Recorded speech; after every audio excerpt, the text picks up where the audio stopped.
اللهم صل على سيدنا محمد يا رب صل وسلم دائما ابدا على حبيبي. اللہ تعالیٰ نے فرمایا وَإِنَّهُ لَتَذْكِرَةٌ لِّلْمُتَّقِينَ، یہ قرآن ان لوگوں کے لیے نصیحت ہے جو اللہ سے ڈرتے ہیں. اس میں اللہ تعالیٰ نے ایک اصول اور ضابطہ بیان کیا کہ جس شخص کو بھی حساب و کتاب کا خوف ہوگا، متقی کہتے ہیں ڈرنے والے، یعنی اس بات کا خوف ہو کہ مجھے جو کچھ میں کر رہا ہوں مجھ سے فیوچر میں اس کے بارے میں سوال ہوگا. دنیا میں جس آدمی کو یہ خوف ہی ختم ہو جائے کہ مجھ سے اس بارے میں سوال ہوگا، تو اس سے بڑا دنیا کے لیے فتنہ دنیا میں کوئی نہیں ہے، اس سے بڑا دہشت گرد دنیا میں کوئی نہیں ہے، اس سے بڑا ظالم دنیا میں کوئی نہیں ہے. اور آج دنیا میں اسی نظریے کو پھیلایا جا رہا ہے کہ ہم مر جاتے ہیں، ختم ہو جاتے ہیں. جب آپ مذہب کا مذاق اڑائیں گے تو مذہب ہی نے تو بتایا ہے نا کہ موت کے بعد زندگی ہے، مذہب ہی نے بتایا ہے کہ جنت بھی ہے، مذہب ہی نے بتایا کہ جہنم بھی ہے. اور دنیا میں واحد مذہب اسلام ہی ہے جو یہ بتاتا ہے. یہودی بھی بتایا کرتے تھے، عیسائی بھی بتایا کرتے تھے، مگر ان کی جو اصل تعلیمات ہیں، جو مسائل ہیں، وہ ختم ہو گئے، ان میں تحریف ہو گئی. پہلے یہود آئے، تحریف ہوئی، پھر اللہ نے عیسیٰ علیہ السلام کو بھیجا، عیسائیوں نے توحید کے راستے سے ہٹ گئے، پھر اللہ نے کس کو بھیجا؟ محمد صلی اللہ علیہ وسلم کو. اب دنیا میں نجات کا ایک ہی راستہ باقی بچا ہے، اسے کیا کہا جاتا ہے؟ اسلام. ایک گورے نے کا ایک مقولہ کچھ دن پہلے نظر سے گزرا، یعنی میری تحریری صورت میں نہیں، کسی نے مجھے بتایا، اس نے پڑھا تھا، جس نے مجھے بتایا اس نے کہیں کتاب میں پڑھا گورے کی، کہ دنیا میں جتنے بھی مذاہب ہیں، جتنے بھی یا مذہب کی باغی قوتیں ہیں، یعنی وہ تمام تحریکیں جو مذہب کے خلاف چلی ہیں، یا دنیا میں جتنے مذاہب ہیں، تو انسانیت کے پاس نجات کے لیے اسلام کے علاوہ اب کوئی آپشن نہیں ہے. سب کچھ تجربے کر کے دیکھ لیا. پہلے یورپ نے عیسائیت کو نکالا اپنی سوسائٹی سے، مذہب کو نکالا نا، کہ بھئی یہ مذہب جو ہے رکاوٹ بن رہا ہے سائنس میں. رشیا نے تجربہ کیا نا، رشیا نے معاذ اللہ خدا کا جنازہ نکالا کہ بالکل خدا کو اپنی ڈکشنری سے نکالو. تجربہ کر کے دیکھ لیا کیا نتیجہ نکلا اس کا. جو نتائج سامنے آئے وہ انتہائی بھیانک. وہ نتائج کیا ہے؟ آپس کے ریلیشن کیا ہو گئے؟ بالکل ختم. ابھی کچھ دن پہلے میں بار بار کہتا ہوں ہم ترقی دیکھ رہے ہیں. بھائی وہ ترقی جس میں جس میں محبتیں ختم ہو جائیں، جس میں انسان کمرشل ہو جائے، مکمل کمرشل سے ایک چیز یاد آئی، وہ پھر اب اگر موضوع ہٹانا اچھا نہیں ہوگا، آپ کو بتا رہا ہوں میں، تاکہ میرا موضوع جو میں لے کے چلا ہوں وہ کمپلیٹ ہو. ہاں میں یہ عرض کر رہا تھا میرے بھائی کہ یورپ نے مذہب کو نکالا، ٹھیک ہے نا، ترقی کے لیے کہ مذہب رکاوٹ بنتا ہے. رشیا نے اللہ کا معاذ اللہ جنازہ نکالا کہ ہم ترقی کریں گے. ترقی ہو گئی، لیکن ایک بہت بڑا فالٹ اس سوسائٹی میں پیدا ہو گیا جو میں اور آپ نہیں مانتے، لیکن جو پڑھے لکھے گورے ہیں نا وہ اس بات کو مانتے ہیں. وہ فالٹ کیا آیا؟ آپس کے ریلیشن ختم، محبتیں ختم. ابھی کچھ دن پہلے فیس بک پہ کلپ آیا، گورا انگریز اور انگریزنی میں جدائی ہو رہی ہے نا، کہ ہم دونوں بریک اپ ہو رہے ہیں، طلاق ہو رہی ہے، بڑی خوشی ہو رہی ہے. یہ بات تو اچھی ہے کہ اگر میاں بیوی میں جدائی ہو تو تمیز سے ہو جائے، اس کو تو ہم بھی پروموٹ کرتے ہیں. لڑا کے مار دھاڑ کے اور عدالتوں میں جا کے سے بہتر ہے بھائی فَإِمْسَاكُمْ بِمَعْرُوفٍ أَوْ تَسْرِيحٌ بِإِحْسَانٍ. اللہ نے قرآن میں کہا محبت سے رکھو، نہیں رکھ سکتے تو محبت سے چھوڑو، دھکے دے کے گھر سے مت نکالو. تمیز سے بھی یہ کام ہو سکتا ہے نا. بچوں کے بارے میں طے کر لو بھائی کتنے دن تمہارے پاس رہیں گے، کتنے دن میرے پاس رہیں گے، خرچہ کون اٹھائے گا، کون سے اسکول میں. تمیز سے بیٹھ کے حل کر لو ان مسائل کو. نہیں رہ پا رہے تو چلو یار تمیز سے علیحدگی.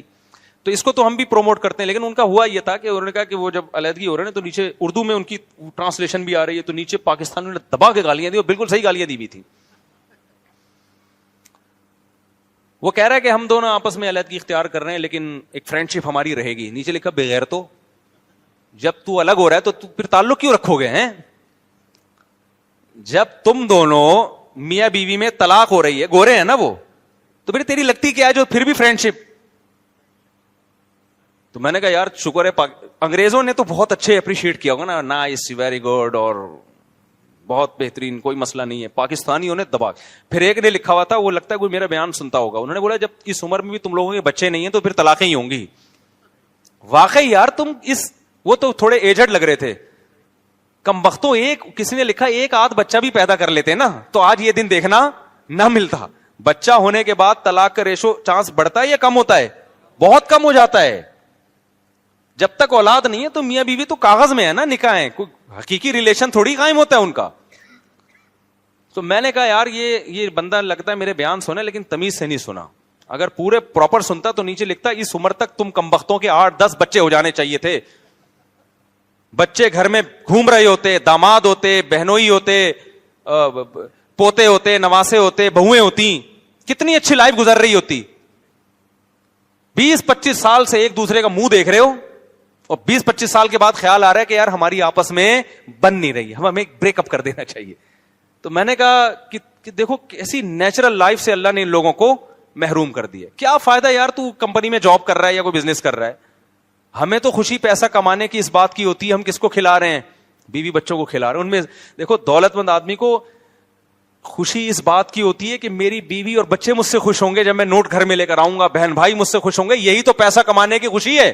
اگر آپ کے بہن بھائی نہیں ہیں کثرت سے, آپ کے ریلیٹو نہیں ہیں, تو کیا کر لو گے اس دولت کا؟ کیا کھا لو گے؟ صبح 2 پراٹھوں سے زیادہ تو میں اگر کھا سکتا تو میں 4 کھاتا. جتنا بھی پیسہ آ جائے 2 پراٹھوں سے زیادہ میرے پیٹ میں اسپیس اب تک کی رپورٹ کے مطابق نہیں ہے. مجھے ہاتھ روکنا پڑتا ہے کہ یار 2 ہو گئے بس, ورنہ گارڈ بندوق دکھا دیتے ہیں, مفتی صاحب ہمیں اللہ نے آپ کی حفاظت پہ معمور کیا ہے, ٹھیک ہے نا, آپ کی حفاظت کے لیے ہم یہاں کھڑے ہوئے, تو یہ بہت ہو گیا. یہ ساجد بھائی تو صاف منہ پہ کہہ دیتا ہے جو کہنا تو اس نے, تو پرواہ ہی نہیں کرتا, کہہ رہا بس استاد جی 2 بہت ہو گئے. تو ملائی ہے, انڈے منڈے ہیں, تو کتنے کھا لے گا آدمی؟ اپنی ذات کے لیے انسان کو اتنے پیسے کی ضرورت نہیں ہوتی, کچھ نہیں عیاشی کر سکتا. اصل تو ضرورت ہوتی ہے کس کے لیے؟ عزت بھی خاندان میں ہوتی ہے اس کی. ہمارے ایک ریلیٹو سعودی عرب چلے گئے, وہ خاتون تھی, ان کے شوہر کے پاس بہت پیسہ آ گیا, دور کے ریلیٹو تھے, کوئی رشتہ دار نہیں, یعنی ریلیٹو سے میری مراد یہ کہ کوئی سلام دعا. تو وہ اب خاتون کے پاس بہت پیسہ آ گیا, وہ شوہر کی اچھی جاب لگ گئی, تو وہ خاتون بار بار کہتی تھی کاش یہ پیسہ پاکستان میں ہوتا تو مزہ آتا نا, یہاں تو کوئی ہے ہی نہیں بھائی, یہ پیسہ پاکستان میں ہوتا, ہم گاڑی میں جا رہے ہوتے, پھپھو سے ملنے, خالہ سے ملنے, وہ ہمارے گھر میں آ رہے ہوتے, دیکھتے بھائی ماشاءاللہ اللہ نے بڑا دیا ہے, خوش ہوتے, دعا دیتے, کچھ جلتے, جٹھانیوں کے دھواں نکلتا, صحیح ہے نا. جو جٹھانی سے دھواں نکالنے کا عورت کو جو مزہ آتا ہے نا, وہ ہمیں پراٹھوں میں گٹکے میں وہ مزہ نہیں آتا, حقیقت بتا رہا ہوں میں. تو انہوں نے کہا یہاں تو کوئی ہے ہی نہیں دیکھنے والا, تو کیا کریں, گاڑی میں جا رہے ہیں, گاڑی میں آ گئے شام کو, تو کیا کریں. حقیقت ہے, یہ ماہر نفسیات باقاعدہ کہتے ہیں, اس پہ میں نے ایک دفعہ بیان بھی کیا تھا کہ انسان جتنا اچھے ریلیشن سے خوش ہوتا ہے نا, اتنا کسی اور چیز سے خوش نہیں ہوتا. دنیا میں ہمیشہ خوش وہ نظر آئیں گے جن کے ریلیشن اچھے ہیں.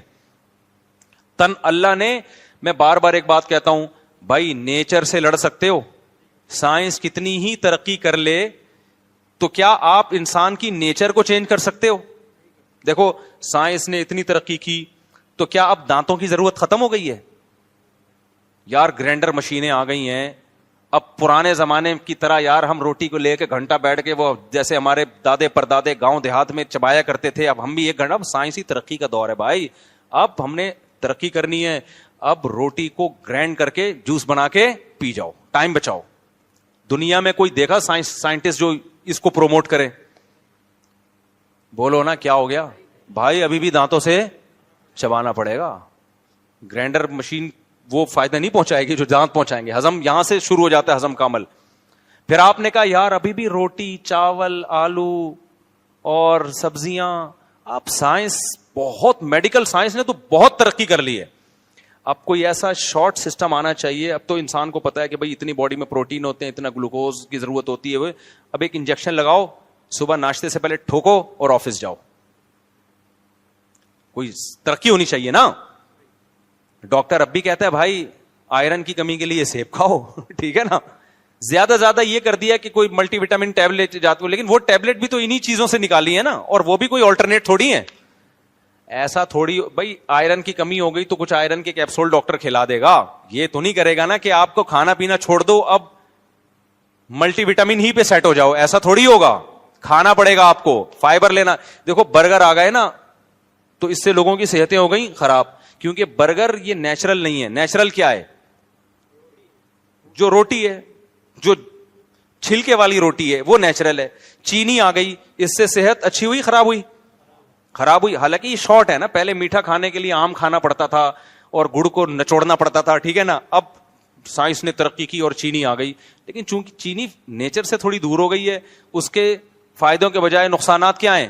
زیادہ ہیں. تبھی ڈاکٹر اور حکیم سارے یہ کہتے ہیں بھائی جو جتنی نیچرل لائف کے قریب ہوگا اتنا ہی وہ صحت مند. انسان ہمیشہ سے دھوپ لیتا رہا ہے. آپ نے کہا اب مجھے دھوپ کی بالکل بھی ضرورت نہیں ہے, اب میں ایئر کنڈیشن کا عادی ہو گیا ہوں, اس سے وٹامن ڈی جسم میں ختم ہونا شروع.